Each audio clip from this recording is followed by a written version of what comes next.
other topic, and that is town flag. Mm-hmm.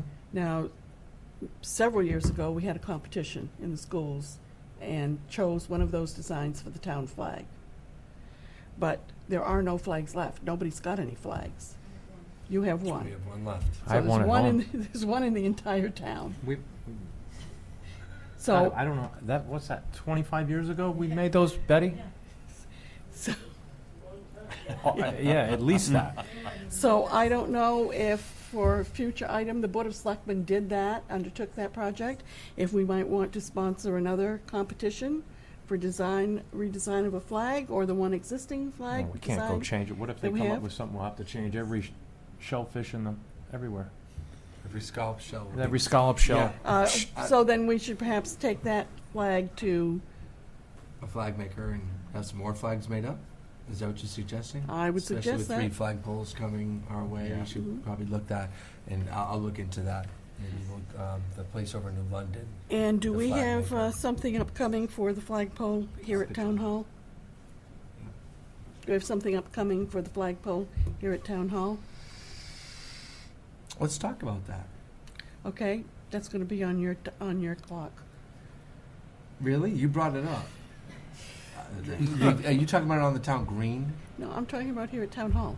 Are we having 3 flagpoles here too? Not that I know of. No, No. but the flag is not flying here, is it?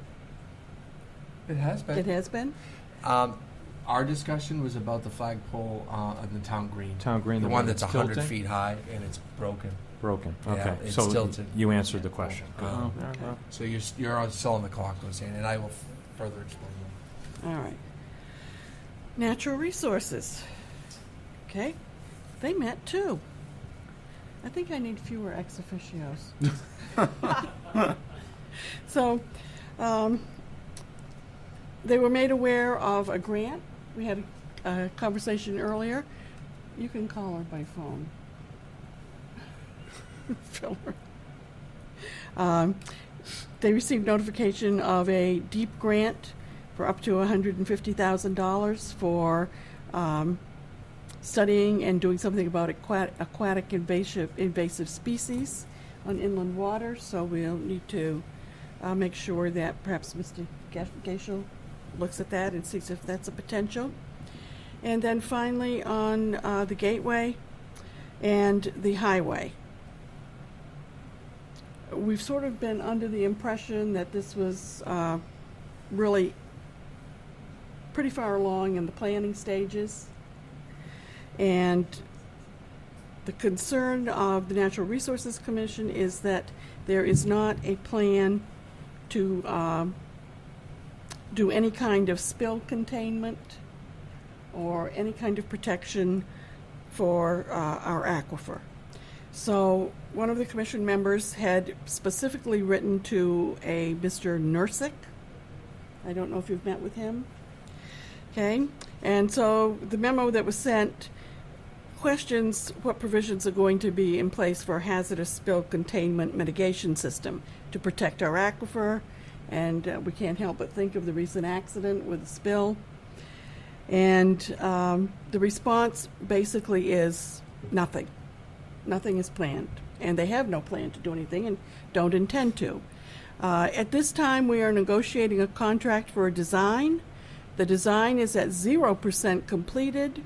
We have a concept drawing only, and the plan as envisioned by the developer.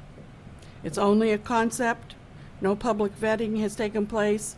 There are no detailed engineering drawings, nothing more than a concept.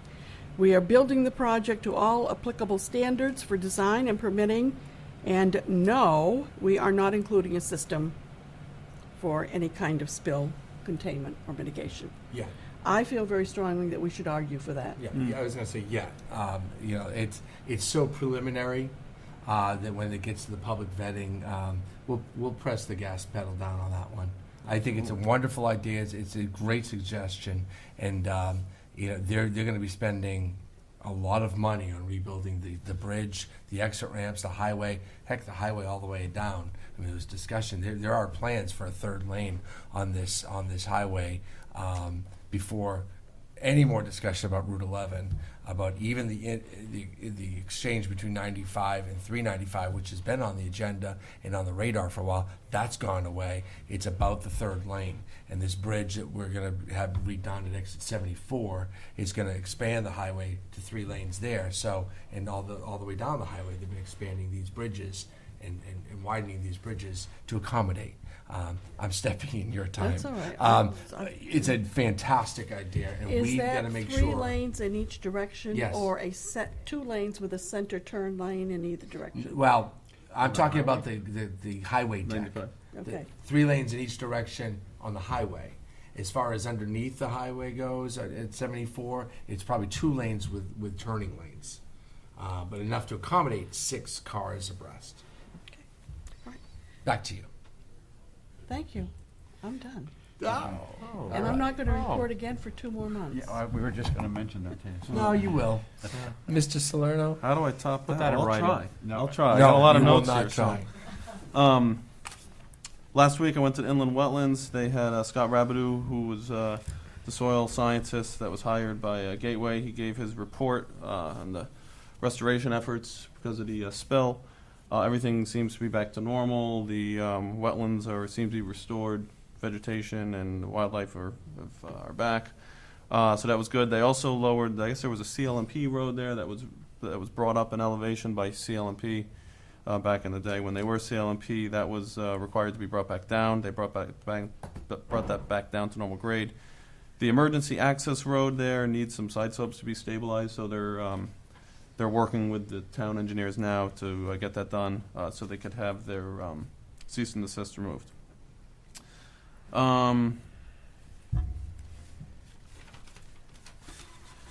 There were some other items on the agenda. There was some progress.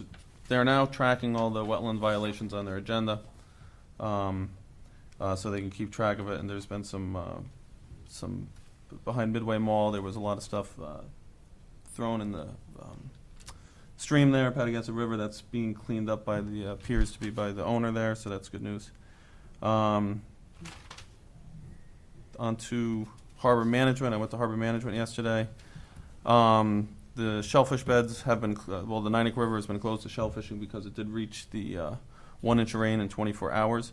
As you guys know, they put a water stream gauge, not a stream gauge, but a water gauge at the emergency management facility, so we don't have to pay the USGS or whatever for that service. It did fail during the storm, and it only got 3/4 of an inch, not an inch, but every other meter did. And the reason was it was full of berries from birds and stuff like that. So they did clean that out. They did make the call anyways because there was definitely more than an inch based on all the other readings. So that's 7 days. It gets tested. And then once they do some tests, I think they even do some meat samples of the shellfish, they will reopen it to state. The management plan, the harbor management plan, they are working on that right now. They're finished with it. It's been sent to town officials and other agencies that are of interest. They're looking for feedback within 30 days. They expect it to be brought back to the Board of Selectmen for us to review it and have public comment on it in November. So be prepared for that. There was some discussion on the Harbor Management Act that was passed by the state. I guess there's a new port authority, and now the smaller ports do not fall under that same authority they used to. They still don't have any, the state still hasn't acted on that, so nobody really knows who's overseeing the small ports. There was also some talk on the dredge management plan. Mark, I know you've been aware of this. And they're going to write a letter to their congressman to support the allowing of dredging and to have areas in the sound that they could dump clean dredge materials. Ninik River, as you know, will need to be dredged at some point. It is a federal channel, and there's been talk of also possible dredging up near Latimer Brook, where it feeds into Ninik River. So as they felt as a town, this is something that we need, and they want to support that. There is some opposition to that. I also went to the elementary school steering committee subcommittee. I don't need to report much on that, but I did ask them some questions, and Mark was there too. I'm not trying to steal your time. No, please. You guys all work. Yeah. But there was some discussion here, and we talked about, I think it was you, Roseanne, about keeping that gym at Flanders School. They didn't even pursue that, so they're going to look into that again, the architect, and come back at the next month, because I thought that was a really good suggestion. Other than that, yeah, you said they downsized a little bit. They're hoping to have a referendum by March of next year is their goal. I think that's all I have. Thank you, Mark. Yes. And thank you, everyone, for your services. It's obvious you're out there working, you're representing the town. It's good work. It's obviously we're past Labor Day. We're all back to our routines and back to being very, very, very busy. To segue, what you ended with, close to being ended with, the dredging. I met with business owners today in the marina trades, talking about this dredging and how we need to all come together. There's a big thing going on with Long Island and Fisher's Island, New York, and they have a big, I'm not going to call it a lobbying group, but they got a marketing group / lobbying group / legislative group that are really pushing to stop the dredging on our side of the sound, and putting the dredging spoils where they have been deemed most appropriate by the EPA, by all the reports. They went back and looked at it again, and they confirmed their decisions. So we have a little bit of a fight on our hands just in a marketing / PR thing. So going forward, but we need to desperately dredge the Niantic River. It's something that's on my agenda.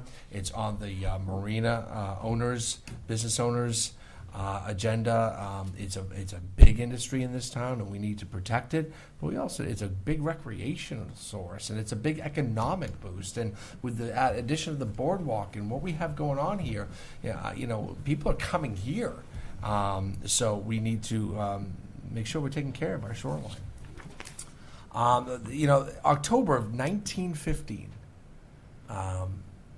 marks the beginning of the submarine service in the Thames River. 100 years ago, next month. And so there's going to be a year-long celebration of the Submarine Force. And I'm on a committee to help promote that. And there's an event tomorrow at the Submarine Force Library. I'm going to run through this list. This is just the things that have come up, my ex officio, my duties since the last meeting we've had. I taped I have an Issues and Answers television show that airs on one of these channels on cable, and I taped it with Senator Formica. We were able to just talk about how he got started and kind of made it more personal than the issues up in Hartford. We all know what's going on up there, and I kind of wanted to get the human side of things and what the differences are of public service when you're dealing with a town and working for a town, and really just kind of half raise your hand saying, yeah, sure, I'll be on the zoning, and then you end up as a state senator. How does that happen? And we kind of marked off the differences there. The senior center had a pig roast. These people party more than my college son, I'll tell you. They have parties every week, and so their second. This is their second big event that was rained out. I mean, we had 2 days of rain the last 4 months, and the Rotary picnic was brought back inside the senior center, and the pig roast. So there was a survey: do you want to see the pig or not? And half the seniors said no, thank you, and half the seniors went over and kissed the pig or something. And then they had a fine pig roast with great entertainment. And we are, I was at a COG meeting today, and they gave us some statistics. Yeah, it's true. Students are declining all over southeastern Connecticut. We are projected to go down about 9% in population of the student part of our demographic. 28% increase in seniors in East Lyme is the expected in the next 5 years. What's going to happen to our aging population? So all the things that were talked about earlier ring true, and our senior center does a remarkable job. They desperately need more space and more resources, and we need to maybe consider that as we go forward with a 28% increase in that demographic coming up. Went to the Parks and Rec meeting the other day. I'm sorry the gentleman left who talked about the Roxbury Road. That's not on anyone's agenda or on anyone's radar right now. There is a need for ball fields. Even with a declining population, the kids play more. They play spring and fall sports, not just one or the other. That's a good thing. We have active kids. We have active parents that step up and become coaches, and we have a great community. And even adults are out there on softball teams and playing adult soccer. I saw the other day a bunch of adults out there. So it's a good thing. But we are very tight with space on the Little League's fields and all the fields, Brybrook, etc. But there's that particular field, although deemed for recreation when given to the town by the state prison Department of Corrections, it's not on our development plans right now. I wish he was here to hear that. East Lyme Middle School back to school night. One of them was tonight. One of them was last week. I went to those. I went to back to the high school, back to school at the high school, and I went to the Lily B because I think they were all on the same night. All the elementary schools were on the same night or something, so I couldn't get to all of them. So Lily B was right next to the middle school, and I hopped over. Groundbreaking. This is one of the best parts of the job and one of the most satisfying, and you should all be ultra satisfied and happy about this. We had groundbreaking for the Norwich Orthopedic Group. And this is a group that's choosing to build a second location in our town, a 30,000 square foot medical facility. Right next to Bob's, between Bob's and Stop and Shop, the old Herb Chambers property. And this development would not be possible had we not gone ahead and invested in our water interconnection. That what we're seeing is the specific EDC, this specific development of our town, because we identified a problem, came up with a solution, and moved forward with it. And we're seeing direct and specific results. Wonderful news. They expect to be open in April. Can't wait for the ribbon cutting.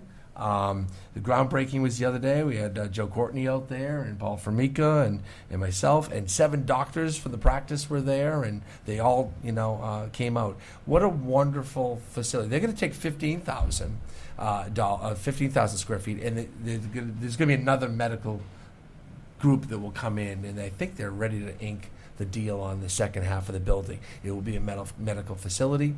So people are investing in our community because it's such a great community to invest in, and they are super pleased. I spoke to the owners and the doctors, and they're super pleased that they were able to get this deal done, and they've been wonderful to work with.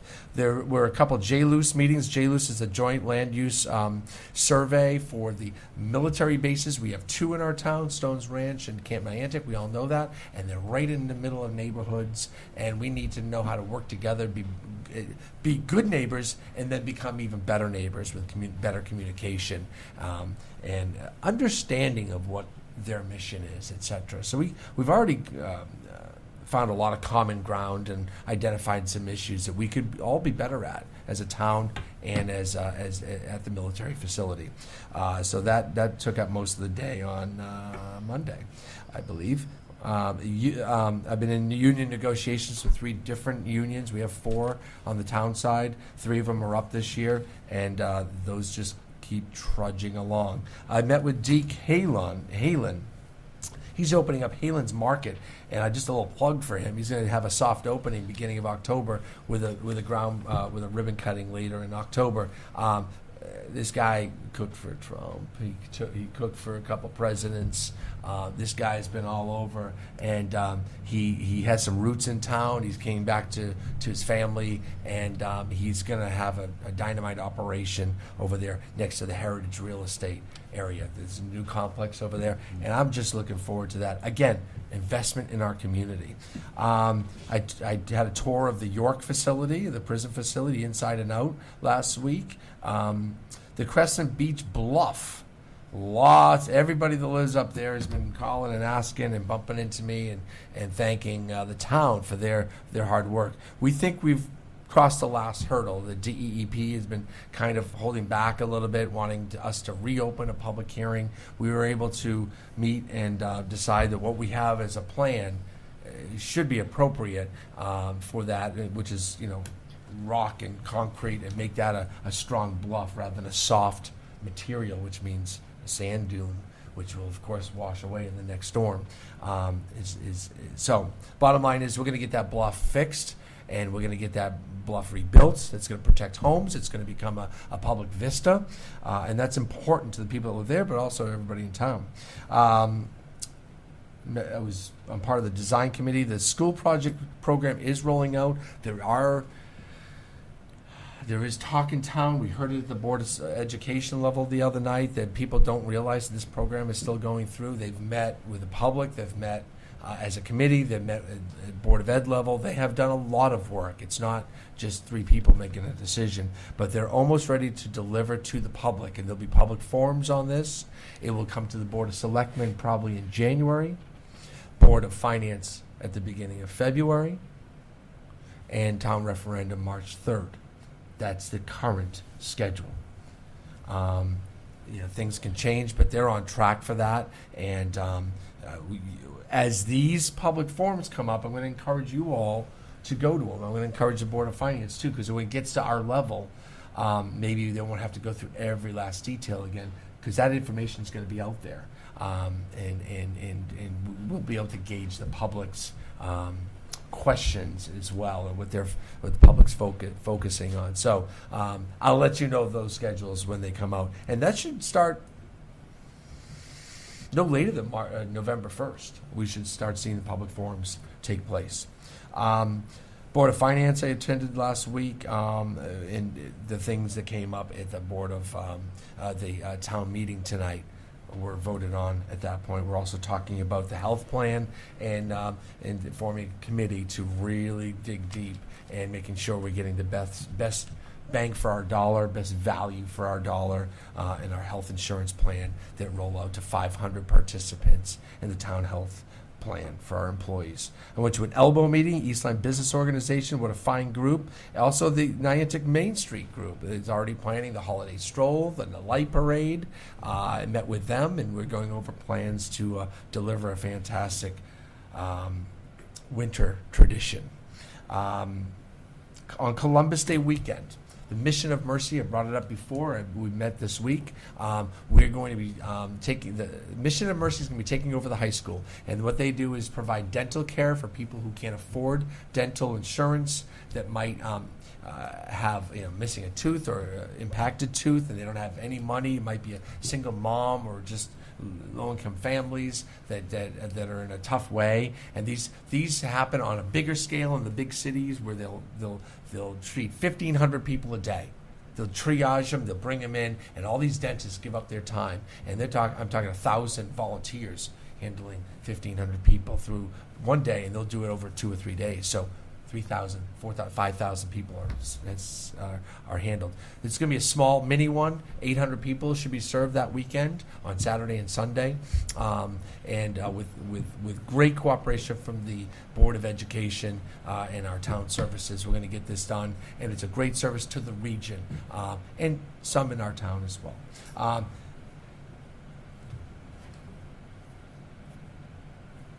Dredging, town flagpole, it is busted. It's leaning. We gotta find some money to fix that. It's a shame that our big tall flagpole that sits on our coast, that you can see way out there, and that flies proud, is broken. So we can't fly a flag up there right now. So I'm gonna go to work on that. Comments before we go back to public discussion, or we go to public discussion first, and then I have Selectmen response. All right, I have a couple of things. Yes. From Chairmanship of Water and Sewer, what was finally resolved on the big spill this summer from Gateway? Were they charged for the water that Yes. was lost? Yes. The intention was to charge them. They were trying to gauge exactly how much and measure that. I have not seen the invoice of the bill, and I don't have Anna here to back me up. But yes, the intention was, and they had already agreed as part of the mediation and mitigation to pay for that. Right, I would like to know what they paid when you Okay. find that out. There was, okay. Thank you. Somebody had told me that a couple of weeks ago, there was a big article in the Boston Globe about Niantic. Yeah, huge. And It was in I the travel didn't- section. It was in the travel section. I didn't happen to see it. I have it on my desk. Okay. Yeah, I'll get it to you. Review of It's the also restaurants. online, bostonglobe.com, and just search for Well, you might want to Niantic. mention that to the public. They might like to go and, Yeah, but might well, like to search for it. but you did. But Boston. Thank you for reminding me. Boston Globe, also New England Boater magazine had a great article on Niantic. Now these are articles that we don't solicit. You know, we're happy with our little town, but people are finding it and they're excited about it too. So they came to Boston Globe. I don't know how they got the information. I don't know if they discovered eastlyme.com, which is one of those tourist websites that's well done. But yes, a great article in a Friday edition of the Boston Globe travel section. And a wonderful write-up. If you haven't seen it, bostonglobe.com or theglobe.com or boston.com, search for Niantic and you'll see it. It's a remarkable, it looks like it was written a little while ago. They don't mention Lillian's. They don't mention a few other the newer things going on, but just about all the big businesses. Good in review of town. the businesses. Yeah. Thank you for reminding me, Mark, Roseanne. on just on the J list, there was some also discussion I forgot to mention at the harbor management, and one of the issues is that keep out zone off of Camp Niantic, and it seems like they definitely do not want any moorings in there. There's some debate of whether they need buoys, keep out buoys, but the harbor commission is considering revising the updated regulations to work with them to prohibit moorings there. They don't have many moorings there now. I don't think they have any, but that was something that they're considering. What about the concerns from some of the local people about cutting off that walkway along the beach that's traditionally been open for the public? Did that come up? It did. They currently it is still open. There is a concern for security, and I brought up. Well, of course they it is a secure zone. Like go try to walk in front of the sub base at high tide mark. You can't. It's a secure zone. You can't do it at Millstone, I don't believe. I've never tried. But definitely not at sub base. I mean, there are such, and this is a military base. So, but right now the standing is that it's the high tide watermark is where the public does have access up until that point, and currently that is still the case.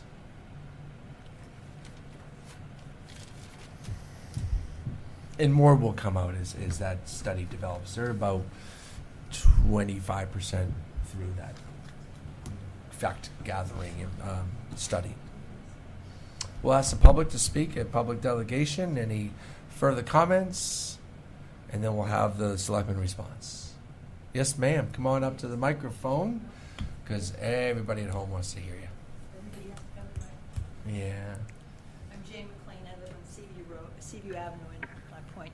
I just want to say thank you very much for all you did for the Samuel Smith House. I think it's giving us the impetus to get going and everything. And the other folks obviously left, so just since I'm a hanger-on, I guess I'm just going to say thank you. Very Thank you. kind of you, ma'am. You're welcome. Thank you. You have our full support. There's no question about that. And I might add, they all left when Roseanne was speaking. I'm just saying. Roseanne cleared the room.